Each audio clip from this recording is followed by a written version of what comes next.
जय जिजाऊ. मोहोळ विधानसभेच्या निवडणुकीच्या अनुषंगानं सकल मराठा समाजाच्या भूमिकेच्या संदर्भामध्ये आम्ही सर्वजण एकत्र बसलेलो आहोत. काही गोष्टी स्पष्ट करणं गरजेचं आहे, कारण संघर्ष योद्धा मनोज जरांगे पाटील यांनी आपल्या लेकरा बाळांच्या आरक्षणाचा मुद्दा हा मागच्या वर्षापासून अत्यंत प्रकर्षानं त्या ठिकाणी तेवत ठेवलेला आहे. आणि अशा परिस्थितीमध्ये आपण निवडणुकीतूनही माघार घेतली आणि मग आता हे सगळ्या पक्षांचे उमेदवार आपल्या समोर उभे टाकलेले आहेत.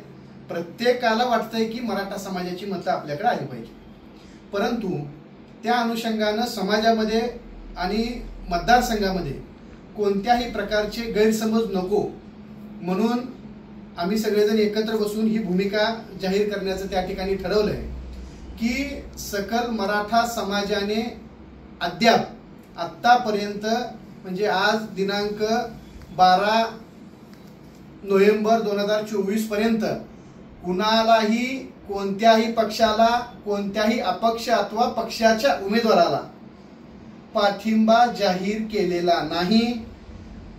कोणत्याही उमेदवाराला मतं टाका म्हणून अद्याप सांगितलेलं नाही, कारण मनोज दादा जरांगे पाटील यांची भूमिका ही बऱ्यापैकी स्पष्ट झाली, अजून स्पष्ट होते.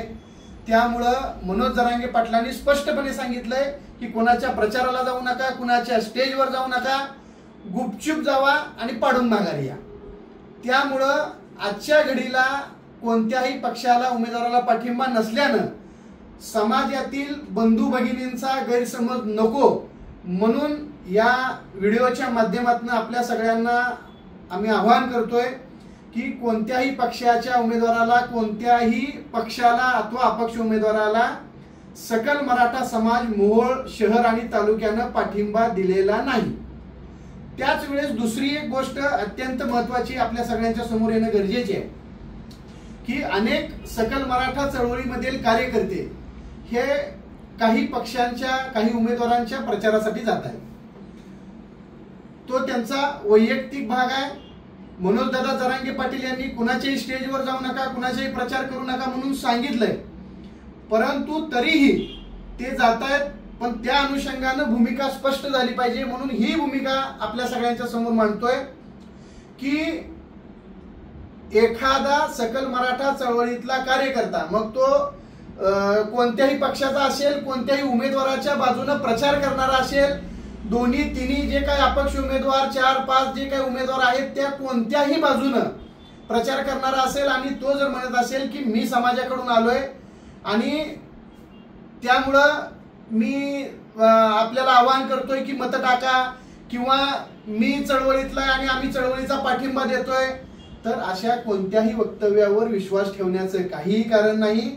एखादा चळवळीतला कार्यकर्ता जाऊन एखाद्या उमेदवाराचा, मग तो कोणतेही असेल, बरेच कार्यकर्ते दोन्ही तिन्ही चारी बाजूला जाऊन प्रचार करतायत, त्यामुळं कुणाला एकट्याला बोलण्याचं काही कारण नाही. तो जर म्हणत असेल की आमच्या चळवळीचा यांना पाठिंबा आहे तर त्याच्यावरही कुणी विश्वास ठेवण्याची गरज नाही. तसेच तो जर एखादं समाजाच्या वतीनं आश्वासन देत असेल तर तो त्याचा वैयक्तिक प्रश्न आहे. समाजानं अद्याप कोणालाही आश्वासन दिलेलं नाही.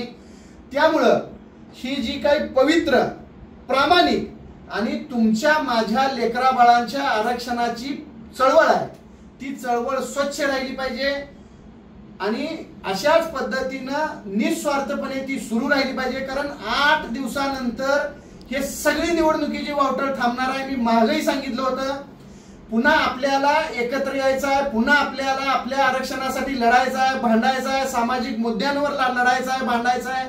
त्यामुळे ह्यांच्या निवडणुकीच्या व्यापातून सगळं शांत झाल्यानंतर आपलं काम आपल्यालाच करायचं आहे. त्यामुळे कुणीही गैरसमज करून घेऊ नये. तिसरी अत्यंत महत्वाची गोष्ट मला अशी सांगावी वाटते की समाजाच्या नावाखाली, समाजाच्या पाठिंब्याच्या नावाखाली कोणताही मराठा समन्वयक असेल किंवा कार्यकर्ता असेल, समाजाच्या नावाखाली तो जर पैसे मागत असेल, काही मागणी करत असेल तर कुणीही तशा प्रकारची पूर्तता करण्याची गरज नाही. मनोज दादा जरांगे पाटील हा प्रामाणिक संघर्ष योद्धा आहे, कुणाच्याही चहाच्या 1 रुपयाच्या मिंद्यात नसणारा योद्धा आहे. आम्ही सगळे त्यांच्याप्रमाणेच कुणाच्याही चहाच्याही मिंद्यात नसणारे आणि कुणाकडूनही अपेक्षा न ठेवणारे कार्यकर्ते आहोत. कुणाचाही गैरसमज नको म्हणून पुन्हा एकदा सांगतोय, कुणाच्या आश्वासनावर, कुणाच्या पाठिंबा दिल्याच्या वक्तव्यावर आणि कुणाच्या पैशाच्या अपेक्षेवर, आमिषावर कुणीही विश्वास ठेवू नये. सकल मराठा समाज मोहोळ शहर आणि तालुका हा प्रामाणिकपणे त्याची चळवळ चालू ठेवत आहे. संघर्ष योद्धा मनोज जरांगे पाटील हे एक प्रामाणिक नेतृत्व मिळालेलं आहे वंचित मराठा समाजाला. तर या अनुषंगानं मी सर्व मराठा बांधवांना एक आव्हान करू इच्छितो की मनोज दादा जरांगे पाटील जसे आदेश देतील त्या प्रमाणात आपण, त्या पद्धतीनं आपण त्यांना प्रतिसाद द्यायचा आहे. या माणसाने, या नेतृत्वाने आपला जीव 6 वेळा धोक्यात घालून उपोषण केलेलं आहे वंचित समाजाच्या लेकराबाळांसाठी. तर याची गांभीर्यानं आपण दखल घ्या आणि मराठा समाजाशी फितूर होऊ नका, गद्दार होऊ नका, हीच माझी नम्र विनंती आहे. आणि सर्वांनी मनोज दादा जरांगे पाटील सांगतील तसं प्रामाणिकपणे याचा प्रतिसाद द्यायचा आहे, हीच नम्र विनंती.